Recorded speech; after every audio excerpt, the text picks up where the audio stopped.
ಪೀಣ್ಯ ಮೇಲ್ಸೇತುವೆ ಮೇಲೆ ಸಂಚಾರವನ್ನು ಮತ್ತೆ ನಿರ್ಬಂಧ ಮಾಡಲಾಗಿದೆ. ಕೆಲವೊಂದಿಷ್ಟು ದಿನಗಳ ಹಿಂದೆ 1-2-3 ತಿಂಗಳುಗಳ ಕಾಲ ಅಲ್ಲಿ ಸಂಚಾರವನ್ನು ನಿರ್ಬಂಧ ಮಾಡಲಾಗಿತ್ತು. ಈಗ ಮೇಲ್ಸೇತುವೆಯ ಸಂಚಾರವನ್ನು ಮತ್ತೆ ನಿರ್ಬಂಧಿಸಲಾಗಿದೆ. ಹಾಗಾದ್ರೆ ಮತ್ತೆ ಶುರುವಾಗುತ್ತಾ ಪೀಣ್ಯ ಫ್ಲೈಓವರ್ನಲ್ಲಿ ಟ್ರಾಫಿಕ್ ಜಂಜಾಟ. ನಿತ್ಯ ಲಕ್ಷಾಂತರ ಮಂದಿ ಓಡಾಡುವಂತಹ ಪೀಣ್ಯ ಫ್ಲೈಓವರ್ ಇದು. ಬೆಂಗಳೂರಿಂದ ತುಮಕೂರಿಗೆ ಸಂಪರ್ಕವನ್ನು ಸಾಧಿಸುವಂತಹ ಮೇನ್ ಹೈವೇ NH4 ಇಂದು ರಾತ್ರಿ 11 ಗಂಟೆಯಿಂದ ಜನವರಿ 19ರವರೆಗೆ ಪೀಣ್ಯ ಫ್ಲೈಓವರ್ ಬಂದ್ ಆಗುತ್ತೆ. ಕೇಬಲ್ ಅಳವಡಿಕೆಯ ಹಿನ್ನೆಲೆಯಲ್ಲಿ ಲೋಡ್ ಟೆಸ್ಟಿಂಗ್ ಆಗಿ ಸಂಚಾರವನ್ನು ನಿರ್ಬಂಧಿಸಲಾಗಿದೆ.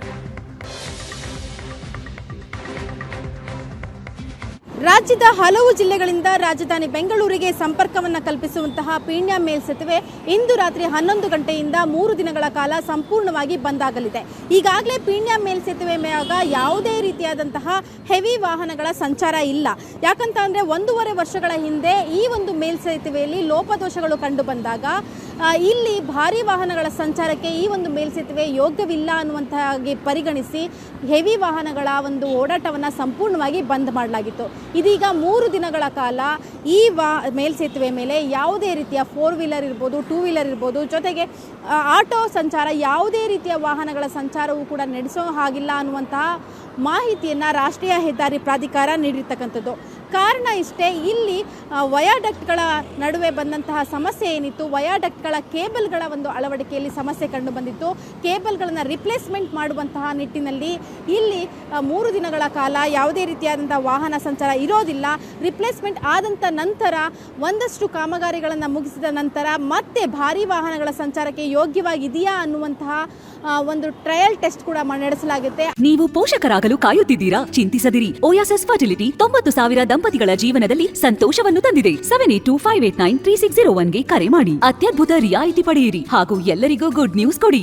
ಆ ಟೆಸ್ಟ್ಗಳ ನಂತರವಷ್ಟೇ ವಾಹನ ಸಂಚಾರಕ್ಕೆ ಅವಕಾಶವನ್ನು ಮಾಡಿಕೊಡಲಾಗುತ್ತೆ ಅನ್ನುವಂತಹ ಮಾಹಿತಿಯನ್ನು ರಾಷ್ಟ್ರೀಯ ಹೆದ್ದಾರಿ ಪ್ರಾಧಿಕಾರ ನೀಡಿರ್ತಕ್ಕಂಥದ್ದು. ಹಾಗಾದರೆ ಈ ಇಲ್ಲಿ ವಾಹನ ಸಂಚಾರ ನಡೆದಂಥ ಸಂದರ್ಭದಲ್ಲಿ ಯಾವ ಭಾಗದಿಂದ ಬರಬೇಕು ಅನ್ನುವಂತಹ ಮಾಹಿತಿಯನ್ನು ಕೂಡ ನೀಡಲಾಗಿರ್ತಕ್ಕಂಥದ್ದು. ನೆಲಮಂಗಲ ಭಾಗದಿಂದ ಬೆಂಗಳೂರಿಗೆ ಎಂಟ್ರಿ ಕೊಡುವಂತಹವರು ದಾಸರಳ್ಳಿ, ಜಾಲಹಳ್ಳಿ ಕ್ರಾಸ್, ಪೀಣ್ಯ ಪೊಲೀಸ್ ಠಾಣೆ ಜಂಕ್ಷನ್ ಮೂಲಕ SRS ಜಂಕ್ಷನ್ ಮೂಲಕ ಗೊರಗುಂಟೆಪಾಳ್ಯವನ್ನು ತಲುಪಬಹುದಾಗಿದೆ. ಇನ್ನು ಗೊರಗುಂಟೆಪಾಳ್ಯ ಭಾಗದಿಂದ ಹೋಗುವಂತಹವರು SRS ಜಂಕ್ಷನ್ನಿಂದ ಪೀಣ್ಯ ಪೊಲೀಸ್ ಠಾಣೆ ಜಂಕ್ಷನ್ವರೆಗೂ, ಸೊ ಅಲ್ಲಿಂದ ಜಾಲಹಳ್ಳಿ ಕ್ರಾಸ್ 8ನೇ ಮೈಲಿ ಮೂಲಕ ಸರ್ವಿಸ್ ರಸ್ತೆಯನ್ನು ಬಳಸಿಕೊಂಡು ಹೋಗ್ಬೋದಾಗಿದೆ.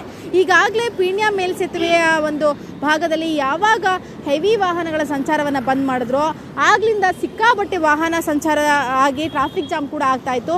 ಇದೀಗ 3 ದಿನಗಳ ಕಾಲ ಎಲ್ಲರೂ ಕೂಡ ಸರ್ವಿಸ್ ರಸ್ತೆಯನ್ನೇ ಬಳಕೆ ಮಾಡೋಗಬೇಕು ಅಂದಾಗ ಮತ್ತಷ್ಟು ಟ್ರಾಫಿಕ್ ಜಾಮ್ ಆಗುವಂತಹ ಸಮಸ್ಯೆ ಇರ್ತಕ್ಕಂಥದ್ದು. ಸೊ ಹಾಗಾಗಿ ಅವಶ್ಯಕತೆ ಇಲ್ಲದೆ ಇದ್ದಂತಹ ಸಂದರ್ಭದಲ್ಲಿ ಈ ಒಂದು ಭಾಗದಲ್ಲಿ ನೀವು ಪ್ರಯಾಣವನ್ನು ನಡೆಸ್ತಾನೆ ಇರೋದು ಉತ್ತಮ ಅಂತಕ್ಕಂಥದ್ದು. 3 ದಿನಗಳ ಕಾಲ ದುರಸ್ತಿ ಕಾರ್ಯ ನಡೆದ ನಂತರ ಹೆವಿ ವೆಹಿಕಲ್ನ ಇಲ್ಲಿ ಓಡಾಟವನ್ನು ನಡೆಸ್ಬೋದಾ ಅನ್ನುವಂಥ ಟೆಸ್ಟಿಂಗ್ನ ನಡೆಸಿ ನಂತರ ಹೆವಿ ವಾಹನಗಳಕ್ಕೆ ಅವಕಾಶವನ್ನು ಮಾಡಿಕೊಡುವಂಥ ಸಾಧ್ಯತೆಗಳು ಕೂಡ ಇರ್ತಕ್ಕಂಥದ್ದು. ಕ್ಯಾಮ್ರಾ ಪರ್ಸನ್ ನಾಗರಾಜ್ ಜೊತೆ ರಕ್ಷಾ, ಏಷ್ಯಾನೆಟ್ ಸುವರ್ಣ ನ್ಯೂಸ್, ಬೆಂಗಳೂರು.